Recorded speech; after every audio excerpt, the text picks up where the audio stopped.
તો ચૂંટણીનો કાર્યક્રમ આજે જાહેર કરવામાં આવશે. બપોરે 3 વાગે ચૂંટણી પંચ પ્રેસ કોન્ફરન્સ કરી અને લોકસભા ચૂંટણીનો કાર્યક્રમ જાહેર કરશે. આ સાથે જ 4 રાજ્યોની અંદર વિધાનસભાની જે ચૂંટણી યોજાવાની છે તેની પણ જાહેરાત કરવામાં આવશે. આ ઉપરાંત જે 6 બેઠક ગુજરાતની અંદર વિધાનસભાની ખાલી પડી છે તેની પેટા ચૂંટણીની પણ જાહેરાત કરવામાં આવશે. તો લોકસભાની ચૂંટણી જે છે તે 6 થી 7 તબક્કાની અંદર મતદાન થઈ શકે છે, જેમાં ઉત્તર પ્રદેશ અને બિહારની અંદર 6 થી 7 તબક્કાની અંદર મતદાન યોજાઈ શકે. તો પૂર્વોત્તર ભારતની જો વાત કરીએ, અહીં એક તબક્કામાં રાજસ્થાનની અંદર 2 થી 3 તબક્કામાં, તો દિલ્હી, પંજાબ અને હરિયાણામાં પણ એક તબક્કાની અંદર મતદાન યોજાઈ શકે. 12 લાખથી વધુ મતદાન કેન્દ્ર અને 97 કરોડ મતદાર નોંધાયેલા છે, જ્યારે કે વર્તમાન લોકસભાનો જે કાર્યકાળ છે તે 16મી જૂને પૂર્ણ થઈ રહ્યો છે.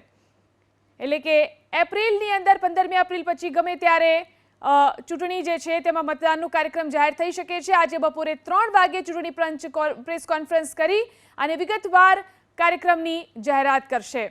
તો મુખ્ય ચૂંટણી કમિશનર આજે 3 વાગે દિલ્હીમાં વિજ્ઞાન ભવનની અંદર પ્રેસ કોન્ફરન્સ કરશે, જેમાં લોકસભાની ચૂંટણીની સાથે સાથે જ 4 રાજ્યોમાં વિધાનસભા ચૂંટણીની તારીખોની જે પણ જાહેરાત કરવામાં આવશે. આંધ્રપ્રદેશ, ઓડિશા, અરુણાચલ પ્રદેશ અને સિક્કિમમાં વિધાનસભા ચૂંટણીની તારીખોની પણ આજે જ જાહેરાત કરવામાં આવશે. આ ઉપરાંત ગુજરાત વિધાનસભાની જે ખાલી પડેલી 6 બેઠકો છે ત્યાં પેટા ચૂંટણીની તારીખો પણ જાહેર કરવામાં આવશે. એટલે કે આ તમામ ચૂંટણીઓની તારીખનો કાર્યક્રમ આજે બપોરે 3 વાગે ચૂંટણી પંચની પ્રેસ કોન્ફરન્સ દરમિયાન જાહેર કરવામાં આવશે.